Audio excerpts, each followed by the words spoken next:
there. We are excited to be here today to talk a little bit about how to find sponsors for your events. A lot of times we have amazing events, whether that be charity or business, and we need some sponsors to help us out. This question was recently posed to us at an Incentive Mastermind community meeting.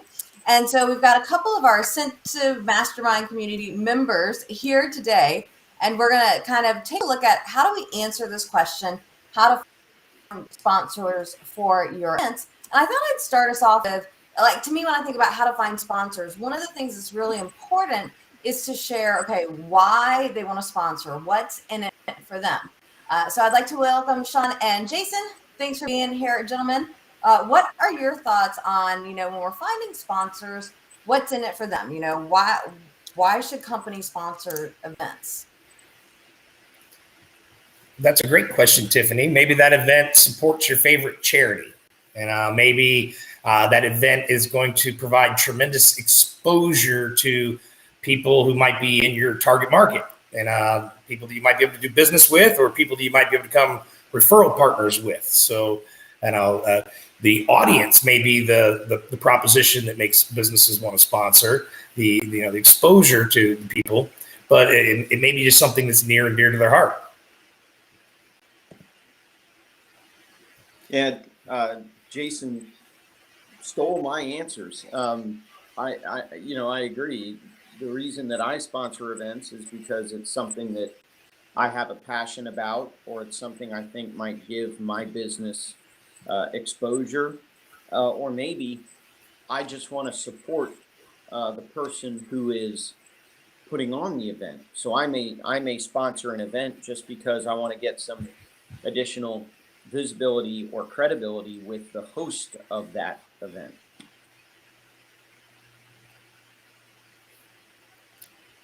So it looks like we may have lost Tiffany. That's what it looks like. So Shawn, we'll carry on this conversation. So this is the why behind, somebody might want to sponsor an event. There she is. Go ahead, Jason, you're good. Oh, well, I was going to say that. So this is so far the why, what about the how? How do we get people to sponsor an event? I believe that's the real question of the day, isn't it?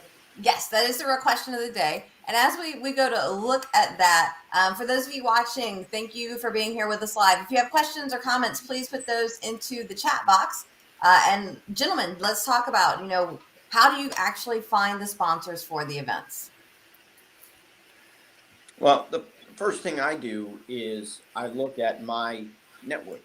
I look at the people that I already have some level of visibility or credibility with, and I reach out to my network and I ask them, would they be willing to sponsor? We just finished up with a golf tournament and reached out to my network to see who in my network would be willing to sponsor that golf event, which was benefiting a charity in my local neighborhood. So that's the first thing I would do, is just reach out to my network. So like Shawn, and I also am the head of the committee for a golf tournament with a Chamber of Commerce, and I've been doing that for 5 years. And so I'm always having to, seek sponsors for that event. I also host an annual epic ranch party at my own home, which is always generating money for a charity. We switch our charity each year, but it draws a rather large crowd of some philanthropic people, and I have to ask for a lot of sponsorship into that party as well. So I have some experience in this area, and in the how, it's not just a one sentence answer. There are many different ways to appeal to many different sponsors. So we try to touch on a number of different things. If we're speaking to the party, the epic party, and we give every person coming in the door a swag bag with a variety of different items in that, and we're mindful of the items, that they are purposeful and useful for a night at a ranch party. Whether it's a flashlight to see your way around, or it's some bug spray, or maybe some Banaka or mouthwash because you might kiss the girl. And you got everything's been thought of, and you got businesses that are going to come behind a specific item that they feel it relates in some way to their business to make an impression on people. The swag bag, of course, is branded itself with everybody's logos, and it's something that's very useful just for a day at the beach. A Yeti mug inside for everybody to keep their drinks cold, and all the branding on those. I've seen those Yeti mugs last months and months and months. I'll go to somebody's house and open. I still have mine from 2 years ago. I'll open up a cupboard at somebody's house, and they'll have a whole set of them. And so it sounds like the swag really helps in getting the people to want to be the sponsor. But how Shawn mentioned he reaches out to his network. What's one of the best ways you found, Jason? I know you said there's a lot to actually ask the people or get the people to be the sponsors. Well, first you gotta prepare. You gotta get it well thought out. What are all the different possible reasons that somebody might be willing to sponsor, and the different activities, the different gifts, the things that are going to go on, and set different price points to them. What if I'm going to spend $750 to rent a mechanical bull? Should the cost of the sponsorship not be $750 for that item to sponsor the bull? But that might be a value that's more than what many want to invest into, and so maybe they prefer to buy 200 lighters instead. So it still sounds like you're kind of talking about here's the WIFM, here's what they get for it. So I get all that, but how do we actually get them to be the sponsor? We got the packages for them. Well, you got to ask. First, I put together a concise list of what the opportunities are, and then I share that list, and I ask my best referral partners to help me share that list. And so I do reach out to the network, as Shawn put it, of people that I already know, people who might have sponsored in the past tend to be some low-hanging fruit, but then the people that they know, because we tend to associate with others that are like-minded, and philanthropic people tend to hang out with other philanthropic people. Successful business people tend to hang out with other successful business people. So you got to start with the people that you know, and then help spread the message far wider than that to reach the people that you don't necessarily know yet. Gotcha. Yeah, and I think this idea of working our referral relationships, we reach out to our network and say, hey, y'all, I need your help. I'm doing this event. Could you help me out and be a sponsor? But you could also ask the people in your referral network, hey, who else do you know that might be a good fit for the sponsorship? Shawn's shaking his head. Yeah, well, and the other thing I was thinking too, on top of that, is getting new blood in the door, so to speak. So Jason mentioned previous sponsors are the low-hanging fruit to see who would want to sponsor again, and I totally agree with that. But at the same time, one of the golf tournament that I just recently helped to put on, we got a new committee member on. And when you get that new committee member on, that person brought his network, which brought new sponsors that we didn't have in previous years, because we had a new person who was interested in being on the committee to make the golf tournament a success. And he brought with him, 2 or 3 more brand new sponsors that we hadn't ever had before. So the low-hanging fruit is good, but getting new blood in the door to ask their networks, like you said, not only do I ask my network, but if I ask my network, who else do you know? And then we bring a new person into the committee to say, what network do you have? Yeah, and I think that brings up a really good point, because we talked about how to find sponsors for events, and nobody's actually brought up yet have a committee to help get sponsors for the events. So it sounds like another good way to find sponsors for an event is to have a committee to help make that happen. Sometimes I like to call it the BFO, the blinding flash of the obvious. Like, oh yeah, duh. It's not just me that has to do it. Sometimes it could be a committee. So with the golf tournaments that I coordinate, I've done just that. But what I've also done, when I first joined the committee 6 years ago, the committee had to do a lot of work to coordinate the event. Over the years, I learned that our time was not best served in that way, and it was better to get the golf club, the club that was going to host the event, to pretty much turnkey all the things you needed to make the day move: the food and the booze and the games and the prizes and the scoring and all that work. and then otherwise reduce the committee's work into just having to go out and collect the sponsorships and the golfers. And their job is sales. And so, yes, but having that team of salespeople absolutely can help you fill out the day in the golf tournament. We've sold ours out for many years in a row. But you asked me about that ask. You can't just ask once. And at first it was just to put it out there, get the information out there, and we can have a whole nother conversation about what that information looks like, speaking different languages, Tiffany. But otherwise, once the message is out, it's the repetitive touches. And so we're going to constantly follow up with videos and memes and messages and testimonials from others who have been to the party before. And we're going to continue to message it out there over a period of time. We're going to budget from 2.5 months out prior to the event when we're going to start capturing those sponsors. And we're probably still capturing them up into 30 days prior to the event before we're really, strongly turning our attention to just the patrons. Gotcha. So I know we've talked to the party and the golf tournament, which are kind of the charity events, but let's say I'm having a business function. I know, Jason, you and I before have done with our room full of referrals and getting sponsors for that. I know that with our Brewing Up business, which should be back in 2022, yay, we'll be back with Brewing Up business. We've had sponsors for the event. And so if we're looking at this, not necessarily from the charity side of it, do you feel that there's much of a difference in how we approach getting those corporate sponsors for the business events versus the charity events?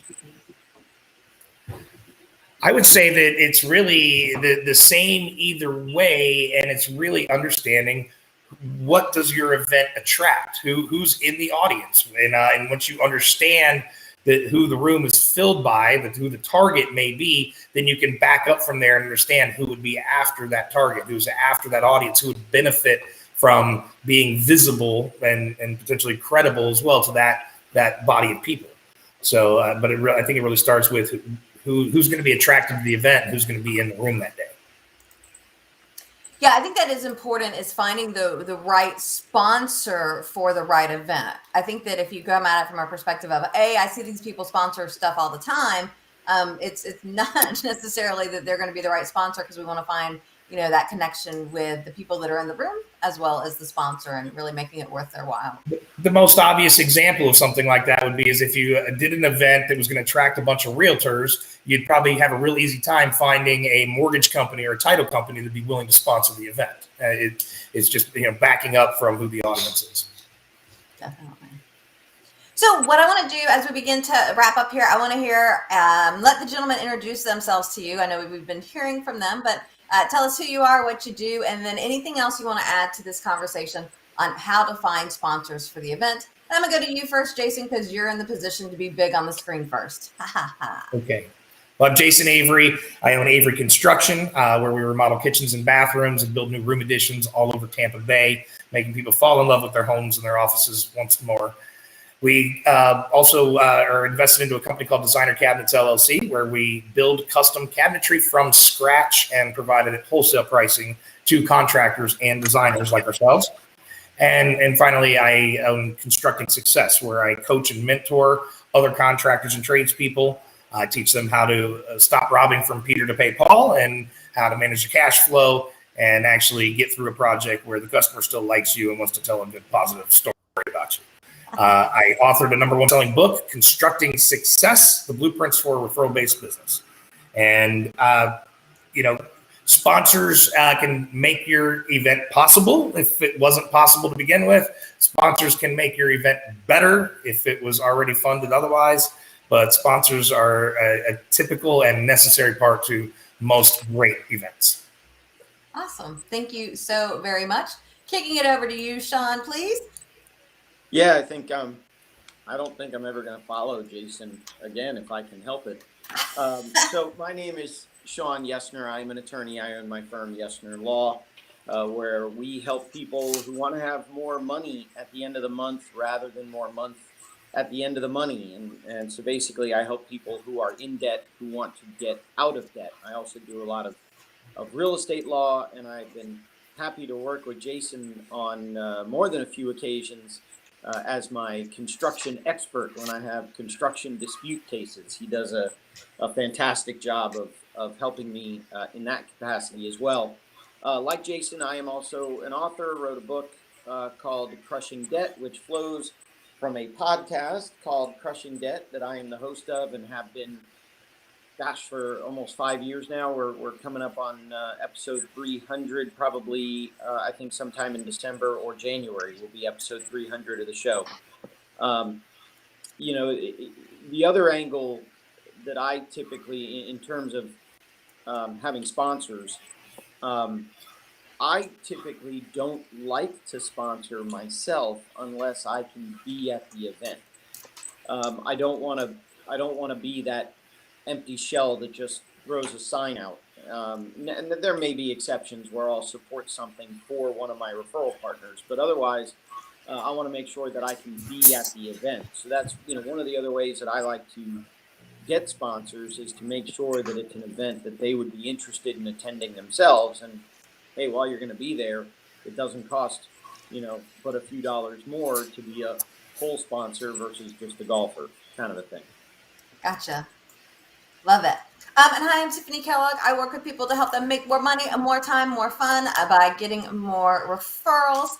And you're going to be watching this on probably some of my channels as well. So happy to help people create that amazing business and successful life. And I think one of the things that's powerful in how to get sponsors that we haven't really talked about is I like to gather testimonials. If you know me at all, you know I love, love, love testimonials. So I think it's really powerful to get testimonials from your past sponsors and what they've been able to create. By having that information, you can go to when you ask and say, oh, and we had somebody in a business similar to yours that sponsored in the past. Here's what they created. We had somebody else that sponsored. Here were their results. And I think if we can capture those testimonials, it can be a powerful way to encourage people to sponsor our events. So Tiffanie, Jason, and Shawn here from our Incentive Mastermind community in Tampa, Florida. Excited to be able to answer this question that was asked at a recent Incentive Mastermind community meeting. This how to find sponsors for the event. Thought it would be perfect to be here on live. Anything else you want to add, gentlemen?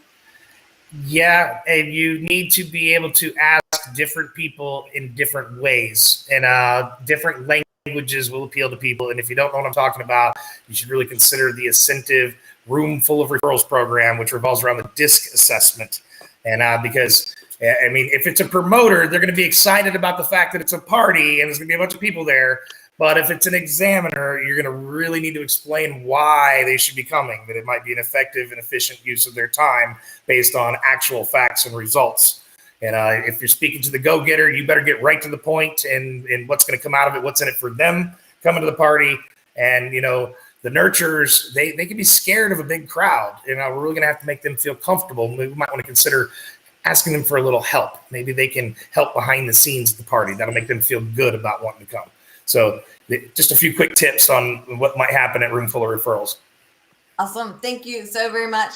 Thank you, gentlemen, for being here. Thank you to our viewing audience that's watching this live and those of you that will be watching it in the future. I just want to say happy networking, y'all.